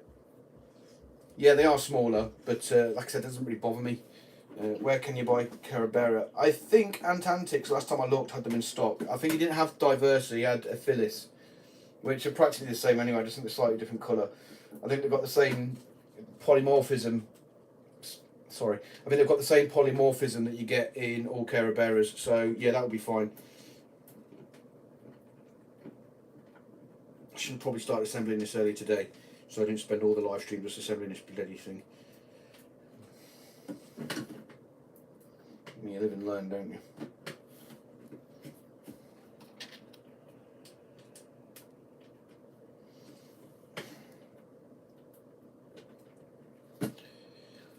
Do your Sansevieria colony have any majors yet? No, I mean, as you just seen when I got my Sansevieria up, they're only foundation still. Only got them halfway through this season, so they ain't overly big yet. No, not on stock, and yeah, all smart ones. Do live and learn, that is. Yeah.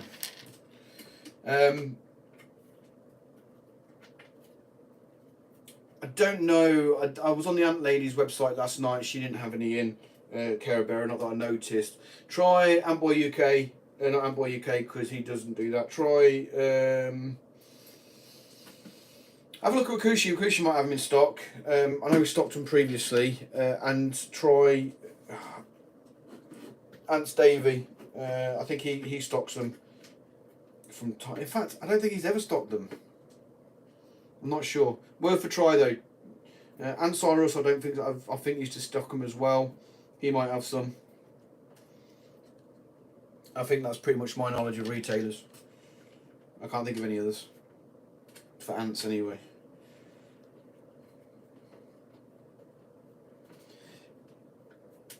See, I tend to get on with most of the ant retailers, but obviously when it comes to other retailers such as products as in nests and stuff, they tend to avoid me.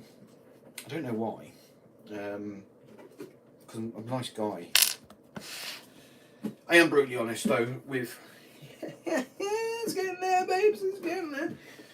I am brutally honest with my reviews and stuff.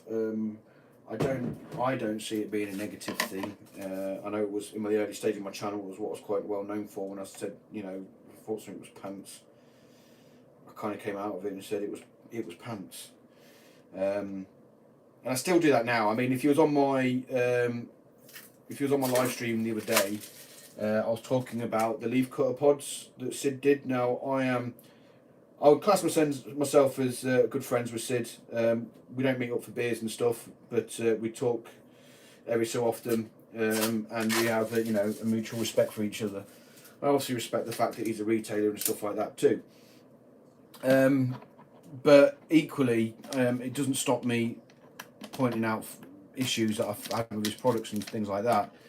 And the leaf cutter pods that he's retailing at the moment for the leaf cutters, I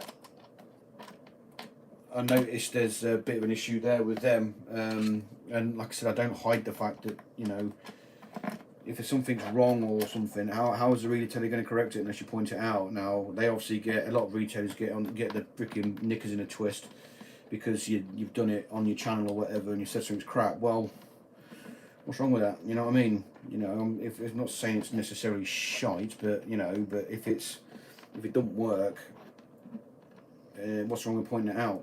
You know what I mean? Generally speaking, if it's a retailer that I get on with, I might give them the heads up that I'm going to say something like that. But generally speaking, I don't think I give Sid Wakushi any heads up with any of my videos, even if I think it's pants. Just saying that, I've not had a product from him that I thought was pants. Not his Gen 3 stuff. His Gen 3 stuff's been alright. I've not had any issues with it, but then again, I don't have a lot of his Gen 3 stuff. Yeah, the anting community and the hobby has just come on so much in the past couple of years. I think it's come on, yeah. Yeah.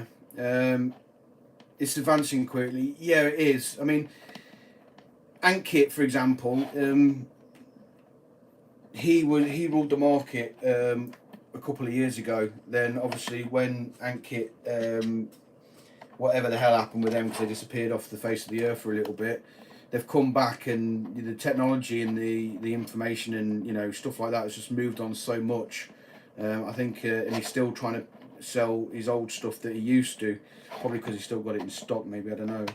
But I look at it and think, well, that was designs from a couple of years ago, and you've not really moved on since then. So I'm not really looking at any of their stuff. I mean, I did actually quite like the hybrid nest, Whitong nest that I got from them. I did a review on it, to be fair. I still rate that. My Nodas did really well in it. I like the hydration, simple, easy. I did tests on the humidity levels and stuff like that on it as well. I think I reviewed it anyway. It's on my channel if you want to check it out. Where on earth is that?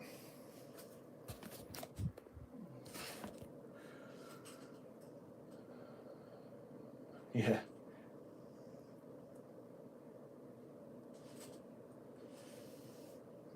Yeah. Where?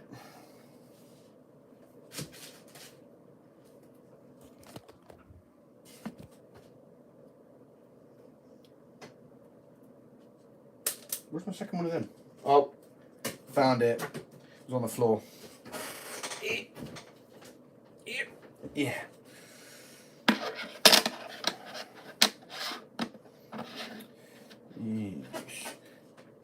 But like we'll say, you know, the technology has moved on. I mean, if you check out, I think when I first got into ant keeping, I think Wakushi had his Gen 1 stuff going and floating around everywhere.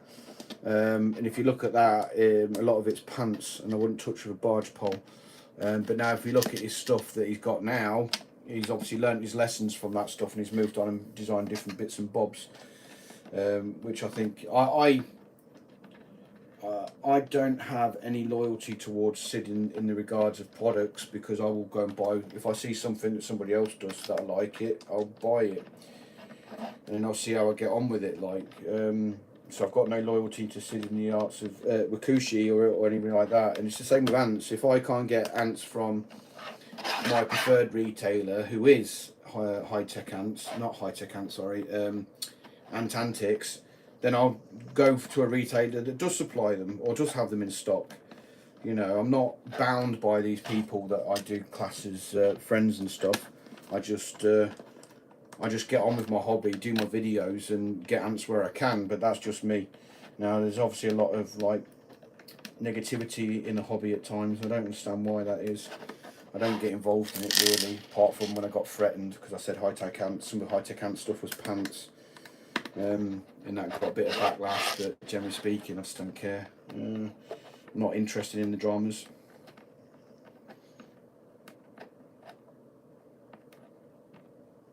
I mean, if you're going to go for one that's got a built-in humidity sensor, don't go for ones like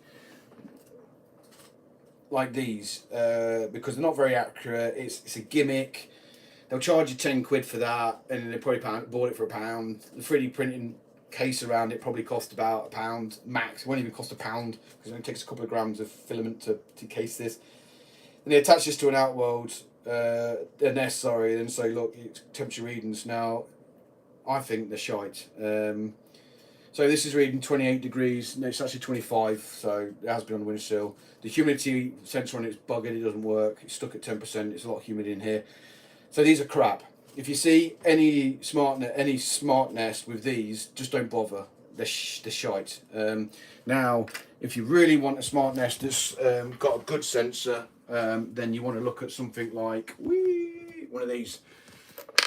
Oops, one of these. So it's upside down, just the way it's formatted. But yeah, so you've got a smart sensor in there, and it gives me humidity, temperature, humidity. That pretty much correlates with what's on the table over there, so I know it's fairly accurate as well. And it's the same as that one there, so they're pretty accurate and pretty good. Humidity, it's just dropped down to 24 just to piss me off. So yeah, you want to get something like that if you're going to get a smart nest. The only nest, that's the only nest I've got with it in actually, and that's Antboy UK smart nest. I think the humidity is sticking at around 72.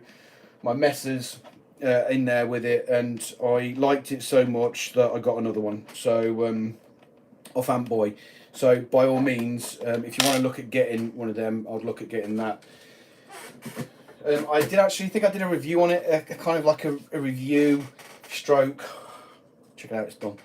It's done. It's finished finally. Wow.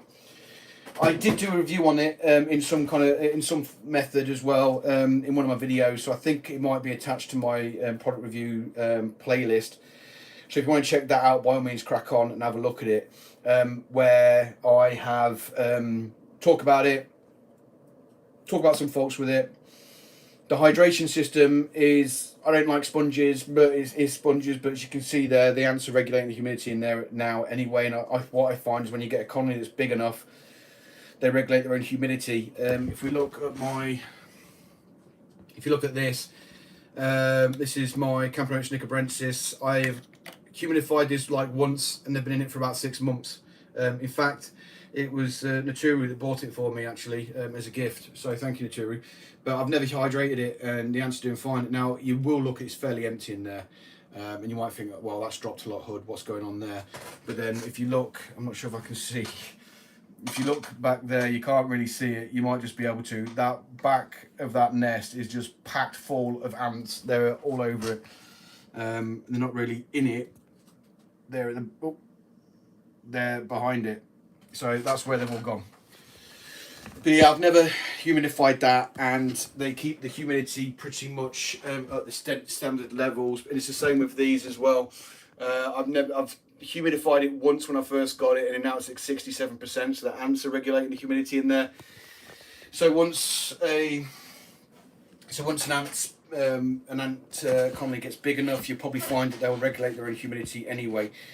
But if you've got something that's like a humid loving species, you may very well would like a sensor like that, so you can keep an eye on it. I just think that the other ones are a gimmick. You could argue that that's a gimmick as well, to be fair, those sensors, but they're a lot more accurate and do a lot more. And you can also I believe you can set up alarms on there as well. So if it gets too hot, it'll send an alarm to your phone via Bluetooth if you're in the area. If it gets too cold or something like that, I think you can do that kind of stuff with it as well. So yeah, definitely, I think they're great. To be fair, I really do like it. So I would possibly, if you're going to look at any kind of smart nest, go with that one. I don't think, other than in his leaf cutter cell, which the battery died in that a long time ago, and I'm not being able to get it out. Wakushi doesn't do any of those smart nests that I'm aware of. I think the only person I know that does them at the moment with those smart sensors, which connects to your Bluetooth. I mean, I'll cover all this in the review, in the product review video anyway. It's in my Mesa Barbarous anyway. You can connect it up to your phone, so you can have all that stuff going on. Nice PC. Cheers. It's a gaming PC, but I just need to update the graphics card and the processor. In fact, I want to gut it completely and start again. But that's when I move right now. So smart sensors, yeah, good gimmick possibly, but if you've got a particularly climate sensitive species, then I definitely would. Wakushi has it, does he?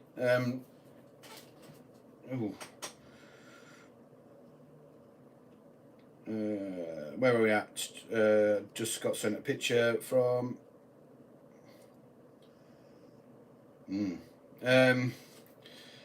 So yeah, so apparently Wakushi does have his extra large that have it in there, so that's a fair play. Nice. What graphics card? GT 1060 due to the GPU sorted.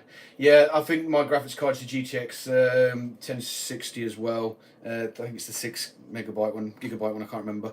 Anyway, I'm not talking about computers. So yeah, smart sensors, yes, they have a place. Climate sensitive species, definitely worth a try. But are they worth the money that you pay extra for it? Debatable. It's really up to the individual preference. Show us your Carabera Diversa. You want to see him again because you obviously missed it earlier. I'll get him out. Right, excuse the awkward angle of it as you look at my manly arms again and my double chin. So this is them at the moment going to town. Now, do you see why using mineral oil with these was a bad idea, but I really wanted to try it out, see how it works. And if you can see here, they've been sticking a dead to it. So that's why I don't use mineral oil. I've had to clean off the mineral oil around here and apply a barrier of PTF just to see if they get past that, and they don't. So what I need to do at some point, probably in the next video of these, I'm going to clean all this off and apply PTFE to it so they can't get out. Now, whoop. So what you've got going on here, that there is a roach obviously, and what's on the floor is that it gave birth and it dropped onto the floor.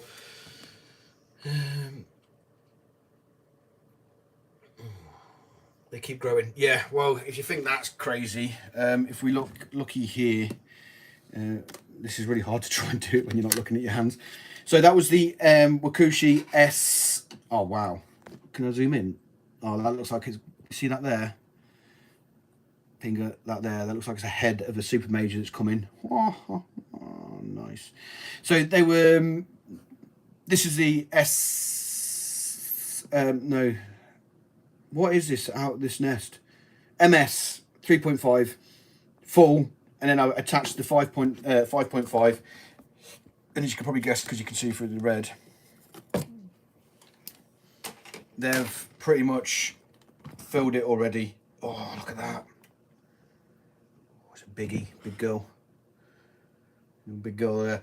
As you can see, they've pretty much filling this as well. I did say earlier that last night when I was talking to Wakushi, because those of you remember about my fire ants, I shipped my nests to him, and he's got my nests, and I've asked for him to get them back because I need them for these. So I really need to get these a bigger setup, because if they've managed to fill that MS 5.5 in that short period of time they've had, I really need to look at getting another one from them soon, because they're obviously growing into it very quickly. So yeah, I've still got the Carabao, the Nicobranchus Connolly, mate. Let me zoom out again. It's just there. I just showed it a second ago. Still in the same setup, still happy as Larry. They're not doing it, they're fine. The brood pile's died down again, but I think that's more due to the fact that they have produced drones again, and whenever they produce drones, they commit a lot of resources to it, and then everything else suffers because of it. It takes them about a couple of months to recover once all the drones die of old age. What was that question about the Gen 3 stuff? The Gen 3 nests, yeah, they are. They are supposed to be secure. No, it's fine. It's fine, Liam. I don't mind showing them again. Because obviously people come and go for these live streams. Sometimes they stick around, sometimes they don't. Sometimes you get loads and loads of people, sometimes you don't. It's just the way it is. But no, oh, look at that. Look at that. Look at them go. I love these as well. I love the leaf cutters. What I'm going to do, guys, it's difficult to breed ants. I've never known anybody to breed them in captivity yet. But what I am going to do, guys, is because I've got to go off and do a chat with Ant Antics reference AntCon, I'm going to need to, let me just, what am I doing? Get out of the way. I'm going to need to shoot off, but what I'm going to do is I'm going to be on again later, and I'm going to connect the meat ants all together. I love this. This is so cool. Yeah, the next AntCon. You don't know about AntCon? It's a convention for ant keepers where geeks get together. It's all good and get drunk. Now I love this. I love this. I love it. It's cool. But yeah, so I'm going to be on again later tonight, probably after I've had scoff, and I'm going to be connecting the new outworld and the new nest I'm going to use for my meat ants. So, can you show us trash pile they made? Yeah, sure. Zoomed out. Yeah, there we go. That's their trash pile. Of the, I take it you mean my leaf cutters. That's the trash pile.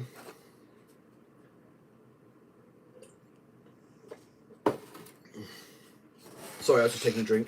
They've actually started mining into this. I'm not sure if you can. Sorry, the barrier's just messy, but you can't really see it, I'm afraid. But they've actually started excavating into here and making chambers, and they made quite a big one as well. So I'm not cleaning it out because I'm going to leave it to see what they do with that chamber.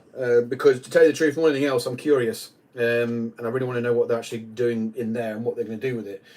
Now, I did say, if I'm not sure if you've seen my video, because I posted a video of these this morning, so I'm not sure if you guys have seen it or not, but check it out, and you'll see that I've got loads of little mites and stuff running around. Little worms. They're not bad mites, but they're feeding on the rubbish and stuff. But the interesting thing is, how the hell did they get there? Because this has been self-contained. It's been for ages. I completely cleaned out the trash pile last 3 months ago when I did my last video of them, and yet they've come back with a vengeance. They're there and they're all over the place. So obviously it's come on the leaves, but yeah, I don't know where they've come from. Potentially off the leaves, but interesting. But anyway, I am going to go because I've got 5 minutes to catch my breath before I get onto the call with Ant Antics and Co. So come back later. Hood's hungover. I was this morning because I drank 2 bottles of wine last night while talking to people. So by all means, I will be on again tonight. I probably won't give any schedule. I'll probably just jump on. So keep an eye out, and I might be back on. I don't think they'll be grain mites, or there may be, but there's quite a lot of them, so I'm not sure. But yeah, so thanks very much for watching the live stream, guys. It's been an absolute blast talking to you all. I have not shut up, and you've watched me make that outworld, which took me best part of an hour and a half. So I apologise for that. There will be more anti-related stuff later tonight if you want to come join me. But anyway, I'm going to say goodbye to now, and I will see you all later. Now let's see if I can end this. See you later. It's good to see you again, Lee. Right, how do I end this? There we go. No. There. Bye, guys.